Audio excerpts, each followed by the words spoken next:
हाँ मुझे याद है। साइन चाहते हैं ये आपको गिफ्ट भी कर रहा है सर। ये तो साइन करवा के क्यों करवा रहे हो? लगेगा कि मैंने खींचे हुए थे। ये तुम कोई जेल में जो भी है हमें पता है कौन कौन है। जेल में वो जो आई लव यू रात को नहीं कहते थे, वो 3-4 लड़के अभी भी इस्लामाबाद जेल में। उन्होंने वो जो उसमें उठाए थे उसके वो साथ जब हम इस्लामाबाद गए थे ना, तो वो वहाँ पे उन्होंने पकड़ लिए थे। तो वो अब उनकी हो गई। आज मुझे उन्होंने भेजा है वो लॉयर ने कि वो आ जाएंगे। मेरा मतलब ये है कि हमारे पास सारी ना इनका रिकॉर्ड होना चाहिए जो हमारे लोग हैं, ताकि कोई आगे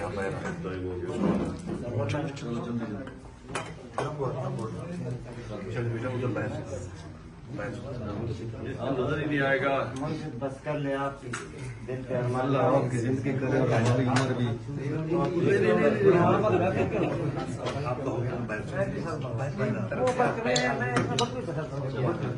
ये भी आप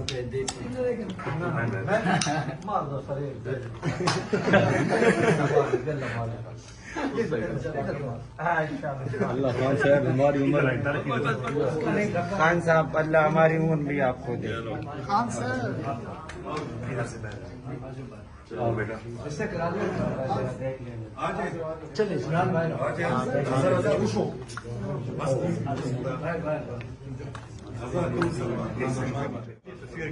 चलो ये लो चलो जी ओके ओके। आपके माता मुहतरमा को देखा और उन्होंने मुझे बहुत प्यार किया। मैं चाह रहा था आपसे ये बात शेयर करूं।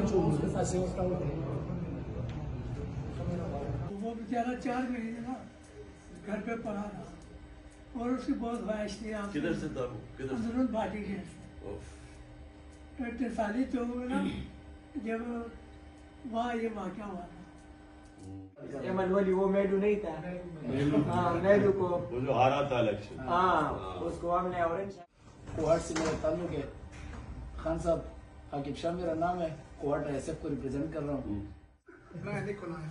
मैं इस तरह तंगुला लगा मेरा। मैं निकल आया। की तरफ से नहीं आया, वो आपकी मोहब्बत में खुद आया या फिर रूम लिया है। अल्लाह आपको फिर मुल्क का वज़ीर आज़म बनेगा इंशाअल्लाह। ये मेरे मुर्शद का वादा है हज़रत मोहम्मद सल्लल्लाहु अलैहि वसल्लम का। मौलाना तारक जमील साहब भी कहते हैं, मैं उसका बहुत बड़ा फैन हूँ। और मौलाना तारक जमील साहब ने भी कहा है जो ईमानदार आदमी होता है ना उसका साथ अल्लाह होता है। कहाँ से आया हूँ अब यहाँ पे? जब आपका कैंप लगा तब का मैं यहाँ पे ही हूँ। और जलसा शुरू हो गया था उससे 2 दिन पहले मैं गया उधर पहुंचा। और जब भी आपकी इवेंट है मैं उधर पे जाता हूँ और मेरे 5 बच्चे में एक मजदूर बनता हूँ, लेकिन आपकी हर इवेंट पे भी जाता हूँ। तो वजीराबाद तक गया और वो जो जज्बा मिलता है, आपका हौसला देखता हूँ ना जब माफिया के खिलाफ लड़ने का, तो मुझे और हौसला आ जाता है।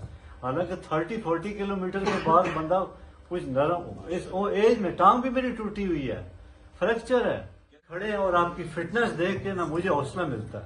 असम्बलियां डिसॉल्व की, यहाँ की कॉल आपने दी, फर्स्ट दिन से हम यहाँ पर बैठे हैं सर।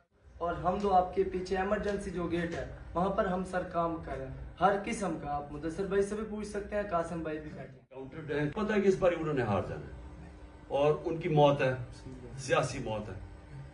तो उन्होंने इस दिन भी मैंने जब ये बंद किया, जब मुझे पता चला कि शेलिंग हो रही है, तो मैंने क्यों वो कहा कि वापस खत्म करो, क्योंकि मुझे पता था कि लोगों को इश्तिहाल आता जा रहा था और लोगों ने उनके ऊपर हमला करना था और ज्यादा लड़ाई बढ़नी थी और वो उनको फायदा पहुंचना था।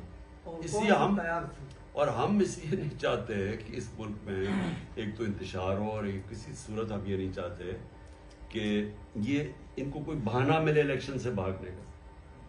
कल हम देखेंगे, अभी देखते हैं कि परमिशन मिलती है नहीं। अगर इन्होंने कोई किसी किस्म का काम किया तो हम सीधा अदालतों के ऊपर जाएंगे, इलेक्शन कमीशन के पास जाएंगे कि इलेक्शन अनाउंस कर दिए इन्होंने। इलेक्शन अनाउंस करके अगर ये हमें रैली नहीं करने देंगे तो इसका मतलब कि ये तो किसी दुनिया के अंदर ऐसी चीज होती ही नहीं है कि आप इलेक्शन की लोग कैंपेन ना करने दें। तो लेकिन हमने लड़ाई नहीं करनी।